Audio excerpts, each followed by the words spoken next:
I am here with George Kosana. George Kosana was the sheriff from Night of the Living Dead, George Romero's 1968 zombie classic. So George, I have to ask, how did you get a role in the film? The genesis of that goes back to around 1960. Russell W. Striner and George Romero formed a company called the Latent Image Studios. It was a commercial production house. We all worked there in a variety of capacities. We made travelogues, documentaries, historical films, television advertising for products like Calgon, beer, and historical films, promotional films, industrial films. Every once in a while we'd even get paid. And over the years, we finally saved enough money to buy a 35 millimeter camera. And we said, well, we got the equipment at last. We know what to do. We know how to do it. We have the people to do it with. Let's make a movie. So John Russo and George Romero collaborated on writing it. Russell Striner and Carl Hardman co-produced it. I was the production manager on it. Somebody said, you look like a cop, so I became the sheriff. I spy a hat with some cigars over here, and it looks eerily similar to what you actually wore in the film. It's not the one, no. I like it. Could you put it on for us? I'd love to see what you look like in it. How's that? 43 years later. Well, he's shooting me, I'm shooting him. Okay, Chief, if I were surrounded by 6 or 8 of these things, would I stand a chance with them? Well, there's no problem. If you had a gun, shoot him in the head. That's a sure way to kill him. If you don't, get yourself a club or a torch. Beat him or burn him. They go up pretty easy. Well, Chief McClellan, how long do you think it will take you until you get the situation under control? Well, that's pretty hard to say. We don't know how many of them there are. We know when we find them, we can kill them. Are they slow-moving, Chief? Yeah, they're dead. They're all messed up. I'm sitting here next to, I'm actually kneeling here next to Kyra Schon, worshiping. I'm worshiping at her altar right now. Kyra Schon, of course, many of you will remember from Night of the Living Dead. She is the very scary girl in the basement. And Kyra, I have to ask you, how does it feel to know that your visage from this film is tattooed on the arms, necks, biceps, and chests of an entire generation? The first time I saw one of the tattoos, it freaked me out a little bit, but now I love it and I appreciate it, and I have a pretty extensive tattoo gallery on my website. So it's when I see one now, I get really excited because I separate the character from myself. At first, I thought, ooh, that's creepy, they're wearing me, but it's not me, so it's okay. If they had tattoos of me now tattooed on them, it would be creepy. I don't know why they'd want to. That would be a little stalkerish, wouldn't it? How did you get the role to perform in George Romero's Night of the Living Dead? Well, I was the beneficiary of nepotism. My father was Carl Hardman, and he played Harry Cooper in the movie. And they needed a kid my age, and so there I was. So got lucky. Right place, right time. Right. And you're playing the daughter of your actual father in the movie. That's fantastic. And that was not your mother, I assume, that you did away with? No, it wasn't my mother. Okay. Good.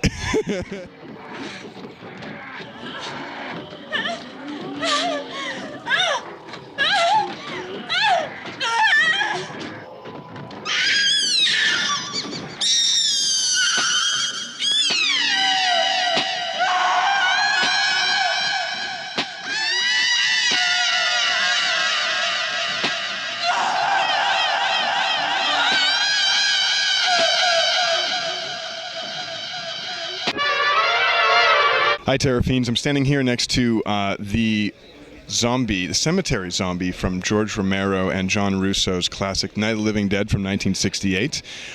If I may say so, the scariest zombie that I've still ever yet to see on camera is this man right here. Thank you for that compliment, and hopefully I'll stay being the scariest zombie ever. I don't think you have anything to worry about. Everything's CGI now. You have no worries.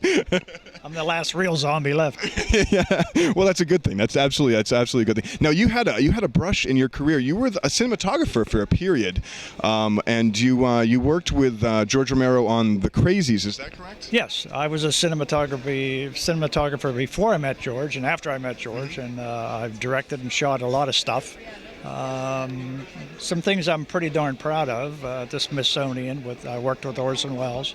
Really? So I did a lot of films that I shot and directed besides Night of the Living Dead. So yeah, I'm in the business. I've seen many of your films. I've seen The Majorettes, and I've seen your Flesh Eater film, which is many different titles, but Flesh Eater is the one you need to know if you need to buy it on DVD. Flesh Eater. It's actually right here. I'm going to hold it up for you fine folks. Flesh Eater. It's a fun film. Yeah, it is a really fun film, actually, and he actually kind of reprises his role from Night of the Living Dead. He looks very similar to the cemetery zombie in it.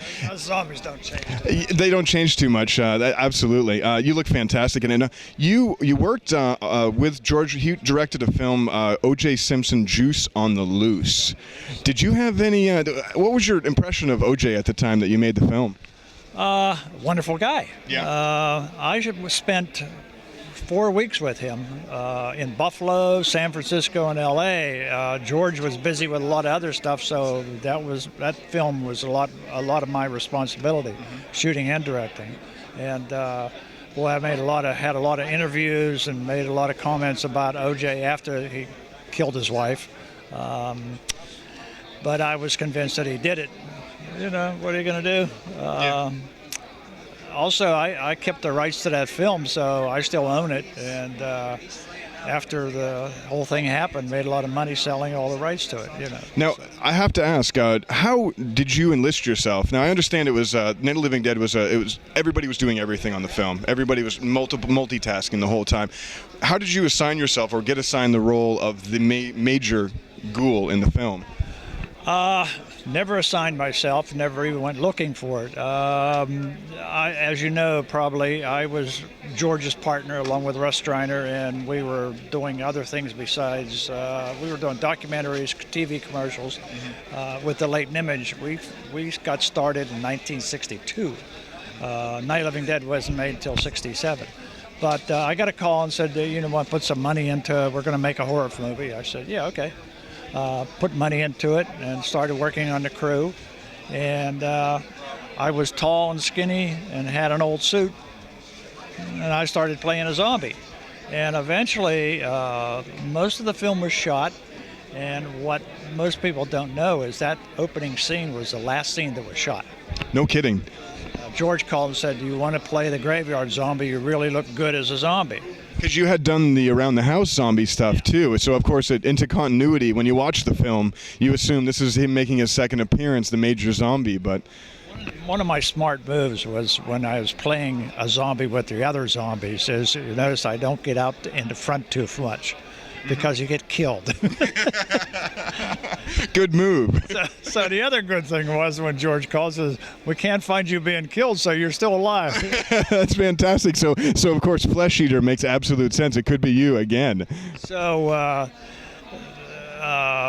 once I got started, you know, we did the walk across the back of the graveyard, and George says, okay, let's shoot Barbara running into you. We shot that, and then we shot Russell coming to her rescue, and then George said, all right, you have to kill Russ. And of course I said, because throughout the rest of the filming, we were told we didn't have any strength except in tandem. We had to be together. Mass strength. Yeah. And I said, hey, George, how am I supposed to kill Russ? I don't have any strength. You know, I've been walking around like this all the time. You know? Right. And he gave it a lot of thought, and he said, oh, fuck it, just kill him. It's a convincing scene. I mean, it's brutal. When you watch it, the fight between the two of you, it's really brutal. That scene changes the whole concept of zombies. Yes. You know, absolutely. because prior to that, zombies were Jamaican guys doing the gardening for nothing. Right. They were the zombies of Moratau, or they were a white zombie, or in the Plague of the Zombies, even the British Hammer film, the zombies come out of the earth, but they're not fierce. They're not killers. You changed it. Flesh-eating killers. And from you, how many billions of dollars have been made since Night of the Living Dead off of the premise that zombies are now these amazingly vicious flesh eaters? Yeah, and if I had like a small percentage of that, I wouldn't be standing here. Terror transmission.